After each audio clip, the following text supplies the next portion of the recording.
nawe ushobora kuri muri ba bantu bagerageje gukora uko bashoboye kose kugira ngo ibiro byiyongere ariko bikanga.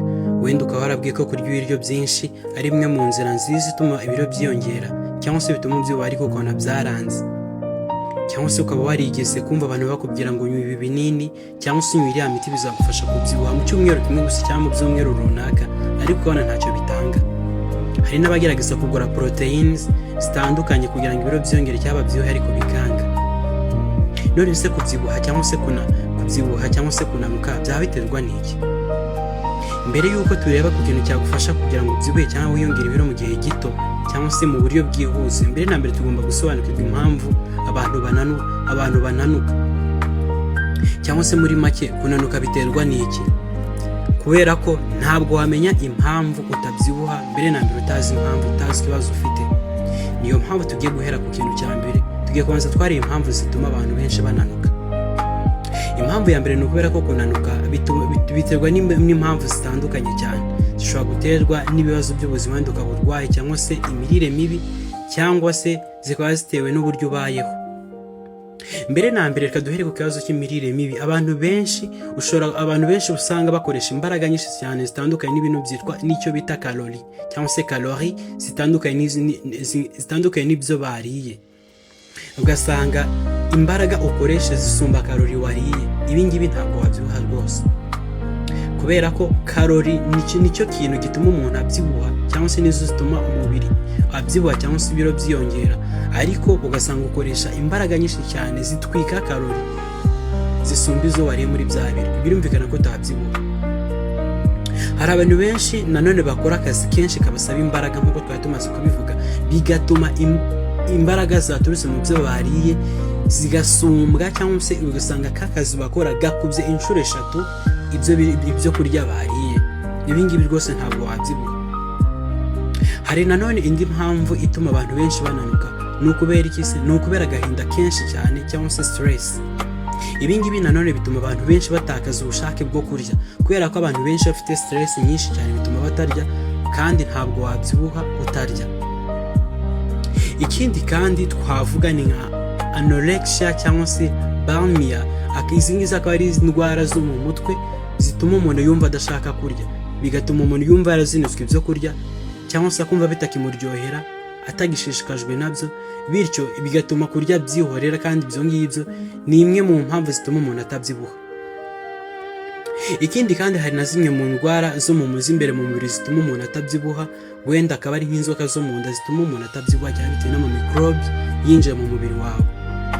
Ibi ngibi bigatuma ibiryo kurya byose uriye bigera mu mubiri ntagire icyo bikumarira. Ikindi twavuga ni nk'abantu usanga bafite ikibazo cya diyabete. Diyabete bitewe no guhora ufata imiti myinshi cyane, cyangwa se ibindi bintu bituma usohora isukari nyinshi mu mubiri. Ibi ngibi bituma utwika ibinure byinshi cyane, bityo bigatuma utabyibuha. Cyangwa se abantu bafite chronic diseases, indwara zidakira, wenda twavuga nka kanseri cyangwa se sida. Ntabwo ibi ngibi bisobanuye ko abantu barwaye indwara bose ari uko bagomba kunanuka, ahubwo ni uko usanga n'izi ndwara ku bantu bazifite biri muri zimwe mu mpamvu zituma batabyibuha. Ikindi twavuga ni uko usanga abantu benshi bakora siporo nyinshi cyane, ariko ntibafate recuperation ihagije, ntibafate ibintu bituma bongera kugaruza imbaraga batakaje mu buryo buhagije. Kubera ko siporo cyangwa se ibindi bikorwa bituma umubiri ugabanya imbaraga, bituma utwika kalori cyangwa se bitwika ibinure by'umubiri. Iyo wabikoze ntufate ibyo kurya bihagije nyuma yo kubikora, no kuba gukora siporo nyinshi cyane nyuma yo kurya, bituma utabyibuha. Ibi ngibi rwose ni ukuri bituma umuntu atabyibuha. Mu by'ukuri nawe mbere y'uko wenda uvuga ngo ntabwo ubyibuha cyangwa se ukora uko ushoboye kugira ngo ubyibuhe, mbere na mbere ugomba kugenzura niba muri ibyo bintu tumaze kuvuga hejuru nta kibazo muri ibyo ngibyo ufite uburwayi budakira, stress nyinshi cyane, uhora na stress, cyangwa se ukaba utarya ibiryo bihagije, uba ukora siporo ngororamubiri nyinshi cyane, ariko ukarya ibiryo bike nyuma yo gukora izo siporo, cyangwa se ibiryo uriye usanga ni ibiryo bitagira protein. Ibi ngibi rwose biri mu bintu bituma abantu benshi batabyibuha. none se mbere yuko umenya ikintu cyitwa kubyibuha ugomba kubanza wasobanukirwa ikintu bita kalori. Ubundi kalori ni iki? Mbere na mbere kalori ni igipimo cy'ingufu ziboneka mu byo kurya. Icyo gipimo nicyo gituma umubiri ugira imbaraga, nanone bigatuma umubiri habaho kwaguka. Kubera iki se? Ni ukubera ko kalori ziri mu buryo bwinshi. Mbere na mbere reka tubanze tuvuge kuri ubu buryo nibura butatu bw'ingenzi bugize kalori. Wenda reka dufate nk'urugero, grama imwe ya carbohydrate itanga kalori 4. Ubundi se carbohydrate tumaze kuvuga ahangaha ni iki? Carbohydrate ni isukari ituruka mu byo turya, ubwo ni amafibers. Ibi ngibi nibyo bihindukamo glucose akaba ari isukari dusanga mu maraso yacu iyo twahiriye, ituma ijya mu maraso yacu, bityo tukagira umubiri wacu ukagira imbaraga. Twahita nka essence ya seli zacu, iyo ngiyo niyo itanga imbaraga mu ngufu umubiri wacu ukoresha. Ikindi kandi grama imwe ya protein itanga kalori 4. Grama imwe ya carbohydrate itanga kalori 4, grama imwe ya protein itanga kalori 4. Ikindi kandi grama y'amavuta itanga kalori zigera ku 9. Amavuta tuvuga ahangaha ntabwo ari amavuta yo mu nganda gusa, nanone n'andi mavuta aturuka mu byo turya, amavuta karemano. Ibi se biba bishaka kuvuga iki? Bishaka kuvuga ko amavuta atanga ingufu nyinshi cyane ugereranyije n'izo proteins zitanga cyangwa se izo carbohydrates zitanga.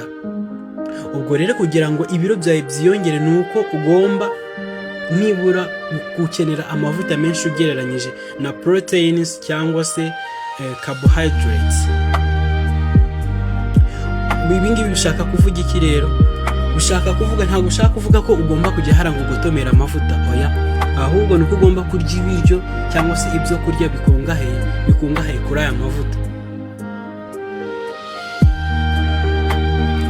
Birumvikana ko kugira ngo ubyibuhe ugomba kugira ngo ubyibuhe cyangwa wongere ibiro ugomba kurya kalori nyinshi cyane ugereranyije n'iz'umubiri ukoresha kugira ngo ubyibuhe, uzigereranyije n'iz'umubiri wawe ukoresha buri munsi. Ibyo ngibyo bisobanuye ko umubiri wacu ubika kalori nyinshi mu mubiri wacu, kandi izo kalori akaba arizo zigufasha kugira ngo ugire ingufu mu buryo bwihuse, kandi bitume umubiri wawe wiyongera cyangwa se habaho kwaguka no kwiyongera kw'ibiro mu buryo bwihuse. Gusa nanone ikindi kintu twavuga ni uko atari kalori ukeneye zonyine gusa kugira ngo ubyibuhe cyangwa wiyongere ibiro, ahubwo hari n'izindi ntungamubiri ukeneye kugira ngo ubyibuhe kandi ubyibuhe neza cyangwa se wiyongere ibiro mu buryo bwiza, atari mu buryo bwagutera ibibazo cyangwa se bwagutera ibibazo by'uburwayi cyangwa ibindi bibazo biterwa no kubyibuha cyangwa se no kuba ufite ibiro byinshi cyane. None se niki twavuga ko izo ntungamubiri zituma umubiri wawe cyangwa se umubiri wawe ukeneye kugira ngo ugire ibiro byinshi cyangwa wiyongere mu mubyibuho?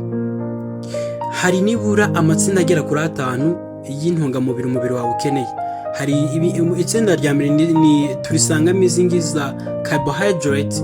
Izingizi zikaba zituma umubiri ugira ingufu nyinshi cyane, zitanga ingufu zituma ugira ingufu ku mubiri, atari wa muntu uhora ufite imbaraga nkeya cyangwa se ufite umubiri wacitse intege. Ikindi kintu cya kabiri, itsinda rya kabiri dusangamo proteins. Umumaro wa proteins ni uzifasha imikaya y'umubiri kwaguka n'uturemangingo, bigatuma bityo umubiri wawe ukomeza gukora neza kandi ukomeza gukura. Itsinda rya gatatu ni healthy fats. Izi fats rero ni zimwe zitanga kalori nyinshi cyane, kandi izo kalori zikaba zifasha umubiri gutuma nazo umubiri ubaho kwaguka cyangwa se gukora neza. Ikindi twavuga ku itsinda rya 4 ni vitamine. Vitamine zifasha ko umubiri zifasha umubiri mu gukoresha neza intungamubiri.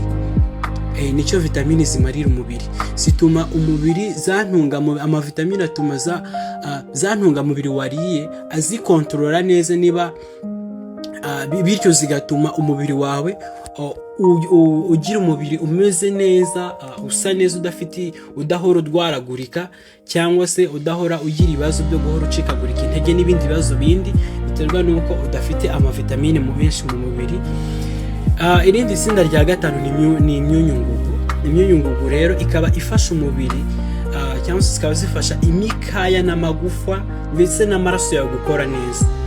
Reka tuzisubiremo. Icya mbere ni carbohydrates, twabonye ko ari amasukari aturuka mu byo turya atuma umubiri ugira imbaraga. Ikindi cya kabiri ni proteins. Proteins akaba ari atuma imikaya y'umubiri cyangwa se utundi turemangingo tw'umubiri tubaho kwaguka. Ikindi cya gatatu ni fat, ni healthy fats. Healthy fats tuzagenda tubisobanukirwa, nizo zitanga amakarori. Ni ibyo kurya bigize cyangwa se bikungahaye ku makarori menshi cyane, cyangwa se ibyo kurya dusangamo amakarori menshi cyane. Icya kane ni vitamins cyangwa vitamine zifasha umubiri gukora neza kandi nanone zigatuma umubiri ukoresha neza intungamubiri wifitemo cyangwa se uturuka muri byandi turya. Ikindi cya gatanu ari nacyo twari tumaze kuvuga ni mineral, imyunyungugu. Imyunyungugu rero ikaba ifasha imikaya nanone kwaguka, gukora neza, imikaya y'umubiri, amagufa ndetse n'amaraso yacu. Bikaba bifasha umubiri wawe gukora neza. Mu by'ukuri rero iyo urya ibiribwa byose bikubiyemo ibi bintu, nta gushidikanya ko ibi ngibi bihita bigufasha gutuma ubyibuha kandi ukiyongera n'ibiro mu buryo bwiza. Rero nta gutinda, mureke duhite dutangira ku kintu cya mbere muri bya bintu twabonye nibura wakora kugira ngo ubyibuhe cyangwa se wiyongere ibiro. Bya bintu bindi ukeneye kurya cyangwa se ukeneye kunywa, ukeneye gukora kugira ngo ibiro byawe byiyongere. Ku mwanya wa 10 muri iyi part 10 yacu y'ibintu wakora kugira ngo ibiro byawe byiyongere, ku mwanya wa 10 turasanga amata ndetse n'ibiyakomokaho. Kubera iki ngaha tuvuze amata? Ni ukubera ko amata ni kimwe mu biribwa cyangwa se ikinyobwa gifasha abantu mu kongera ibiro. Impamvu twahereye ku mata rero ni ukubera ko mu mata dusangamo proteins, cyane cyane nk'iyitwa kase ndetse na whey proteins. Iyi whey rero cyangwa se izi proteins zikaba zifasha umubiri mu kongera kwisana cyangwa se mu gusana imikaya y'umubiri wawe yangiritse cyangwa se yacitse intege. Ikindi dusangamo ni healthy fats. Izi fats twazita nk'amavuta akomoka mu mata cyangwa se abari mu bikomoka ku mata. Ikindi twakuvugamo ni carbohydrate. Twabonye ko mu mata rero dusangamo iyitwa lactose cyangwa se lactose, ikaba iyi ari carbohydrate itanga imbaraga, ituma umubiri ugira ingufu. Hahandi niba ubona umuntu abyibushye akaba atari wa muntu ubyibushye udafite icyo ashobora kwimarira, yarabyibushye gusura ngo, ariko ukaba ubyibushye ufite imbaraga cyangwa se ufite ibiro nanone ufite imbaraga. Ibi ngibi rero bikaba bikomoka mu mavuta monacoprito mu mata. Ikindi rero ni calcium nazo tuyisanga mu mata. Ifite akahe kamaro rero? Calcium ituma umubiri, ituma amagufa yawe akomera. Handi ufite ibiro kandi n'amagufa yawe akomeye. Ikindi dusanga mu mata dusangamo nka vitamine zitandukanye nka vitamine A, vitamine B12 ndetse na vitamine D. Izo vitamine rero zikaba zituruka mu mata nanone bitewe n'ubwoko bw'amata, kuko nk'uko turabizi neza ko hari ubwoko bwinshi bw'amata. Hari amata aturuka ku matungo atandukanye, hari amata aturuka ku nka, kubera ko n'inka zose ntabwo zitanga amata ameze kimwe. Hari amata akomoka ku ihene, hari amata akomoka ku ntama ndetse n'amata menshi cyane. Ubwo rero izi vitamine ntabwo zose ziboneka mu mata amwe, ahubwo bitewe n'ubwoko bw'amata. Hari ibindi bintu bikomoka mu mata, bikomoka ku mata nanone bituma bigira uruhare mu gutuma umuntu ibiro byiyongera cyangwa se abyibuha. Muri byo rero twavuga nka yogurt murayizi ni yawurute, hari cheese murayizi nayo ni fromage, hari butter murayizi ni abenshi bakunda kuyita ngo ni margarine, abandi bayita breba. Biba bitewe n'uburyo wowe ushaka kuyitamo cyangwa se bitewe n'uburyo uyizimo. Ndetse hari n'andi hari abayita creme atandukanye bitewe n'uburyo ubizimo cyangwa se ubivugamo. Ibi ngibi rero izi zituma umubiri zirimo za healthy fats zituma umubiri y'amavuta atuma umubiri awufasha mu kongera amakarori ndetse n'amaproteine atandukanye. kubera ko bituma ibiro byawe bigenda byiyongera gake gake, kandi nanone n'umubiri nako no kubyibuha atari ko bigenda bisigana. Icyo twavuga rero kuri cheese, kuri fromage ndetse n'iyi butter, izi butter cyangwa se ushobora kwita ushobora kwita breba bitewe n'uko bishaka, ni ukubera ko zirimo amavuta menshi cyane, bityo ayo mavuta akaba agira uruhare mu kongera amakarori rero twabonye ko amakarori ari agira uruhare mu gutuma umuntu abyibuha cyangwa se agira ibiro byinshi. Nanone ikindi twavuga kuri yawurute ni uko yawurute tuyisangamo proteine zitandukanye, kandi izo proteine zikaba zifasha nanone igogora zikaba zidatuma ibyo wariye bihera mu nda. Yego, ubwo icyo twavuga kindi ni uko iyo umuntu anywa amata buri munsi bimufasha mu gutuma, nk'uko twari tumaze kubivuga, usanga ya makalisium bituma umuntu agira imbaraga, bigatuma umuntu agira amagufa akomeye, bigatuma nanone karori ziwe ziyongera. Nanone iyo urya yogurt, iyo unywa yogurt ndetse na fromage cyangwa se ugakunda kwifatana n'andi mafunguro yawe, nanone bituma ugira karori nyinshi cyangwa se amakarori yawe akiyongera mu buryo bwihuse kandi mu buryo bworoshye. Icyo twavuga aha ngaha rero ni uko nanone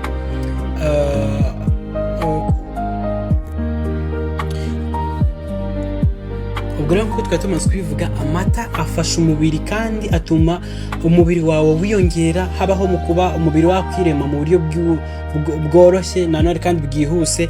Ikindi kandi rero ni uko amata nk'uko twari tumaze kubibona arimo amavuta atuma amakarori yiyongera, bityo ayo makarori yawe akaba yagufasha kwiyongera, akaba habaho kwiyongera kw'ibiro ndetse no kwiyongera k'umubiri mu buryo bwihuse. Tudatinze rero mureke turebe ikindi kintu ku mwanya wa 9. Mbibutsa yuko niba uri mushya kuri channel yacu utakwibagirwa gukora subscribe kuri channel ni Masaro TV. Ikindi kandi ugakomeza gukora like, share ndetse ukaduha na comment muri comment section ku bindi bintu wakumva twabakoreraho, cyangwa se mugakomeza no kutwereka ko mudushyigikiye. Ibi ngibi biradufasha cyane. Ku mwanya wa 9 rero w'ikintu turacyariba ibintu umuntu yakora kugira ngo yiyongere ibiro cyangwa se yongere abyibuhe, yongere umubyibuho, cyangwa se niba ananutse cyane cyangwa se ananutse afite ikibazo cyo kunanuka, nanone arwanye icyo kibazo biturutse ku by'urya cyangwa se ko kubyunywa kandi bidahenze kandi ushobora kuba wabona mu buryo bworoshye. Ku mwanya wa 9 rero turasanga amagi. Kubera iki twavuga ku magi? Ni ukubera ko amagi ni kimwe mu biribwa abantu benshi batazi ko bifite intungamubiri, ariko amagi afite intungamubiri nyinshi cyane. Kubera iki? Ni ukubera ko mu magi dusangamo proteine, naho mu magi dusangamo proteine kandi proteine zitari nkeya. Ikindi nuko dusangamo naho amagi ayifitemo cya kintu twakomeje kuvugaho cyitwa healthy fats. Izi fats rero ari fats zituma umuntu cyangwa se umubiri ubaho kwiyongera, nanone abaho kwiyongera kw'ibiri. Ikindi kandi mu magi dusangamo vitamini A, D, E ndetse na B12 zijya kuba nk'izo dusanga mu mata. Ikindi kandi dusangamo choline. Ikindi kandi dusangamo choline rero cyangwa se choline, ikaba ifasha ubwonko bwawe gukora neza. Ikindi rero twavuga cyiza cy'amagi cyangwa se ikindi kintu twavuga ku magi ni uko mu magi nanone dusangamo imyunyungugu wenda tukaba twavuga nka selenium ndetse na phosphorus. Izi ngizi rero akaba ari imwe mu myunyungugu ifasha umubiri wacu. Proteine zo mu magi rero nanone zifasha umubiri kuba wakwiyubaka mu buryo bwihuse kandi nanone bworoshye. Niyo mpamvu abantu bakora siporo nyinshi cyangwa se imyitozo ngororamubiri bakunda kurya amagi, nuko babazi ko amagi atuma wa mubiri wabo imikaya yiyongera cyangwa se yaguka mu buryo bwihuse. Ikindi kandi amagi ashobora kuba wayakoresha mu buryo butandukanye, wenda ukaba wayateka cyangwa se mu buryo butogosheje ukaba wayateka mu bindi biryo, wayateka mu muceri, wayateka mu bindi biryo, mu bundi buryo butandukanye, ukaba wayatekamo umureti. Icy'ingenzi ni uko urya amagi, cyangwa se utitaye ku buryo wayatetse. Wenda ushobora kuba wayafatana n'ibindi bintu bitandukanye, ntabwo bisobanuye ko ugomba kurya amagi yonyine, kubera ko hari abantu usanga kurirya ryonyine ntabwo abishoboye wenda, ariko umureti arawushobora. Ukaba wafata umureti ukaba wawurya uri kumwe n'ibindi bintu bitandukanye, ukaba warisha umugati, ukaba wawurya no ku bindi biryo bindi bitandukanye. Kubera ko ibi ngibi bigufasha mu kongera karori. Nuko ntabwo ndi bwongere gusubiramo akamaro ka karori, ubwo ushobora gusubiza video inyuma ukabyumva. Ndetse n'izindi ntungamubiri amagi agufasha, ikindi kandi afasha umubiri wawe kuba wakongera mu buryo bwihuse. Ikindi rero twavuga niba intego yawe ari ukongera ibiro mu buryo bwihuse kandi bwiza, atari ukongera ibiro mu buryo bukabije. Gusa umuntu afite ibiro byinshi cyane, cyangwa se afite umubyibuho mu buryo umubyibuho ukabije, mu by'ukuri nanone icyo twakubwira ni uko ugomba kwitondera uburyo ukoresha amagi cyangwa amata, kubera ko ushobora guhora ubifata nabyo mu buryo ubifatamo bigatuma ntacyo bikumarira, nk'uko twatangiye tubivuga. Ahubwo nuko nk'uko muri part 2 y'iyi video cyangwa se y'iki kiganiro cyacu tuzabibona, nuko nabwo tuzareba uburyo ibyo bintu wabifatamo mu buryo bwagufasha kongera ibiro cyangwa se byagufasha kubyibuha. Reka rero mbashimire, iyi ngiyi yari part 1. Part 2 nayo nakagaruka, ni hafi cyane, ni vuba cyane, nayo tugahita tuyibashyiriraho. Twari kumwe muri part 1 y'iki kiganiro, ni Cedric.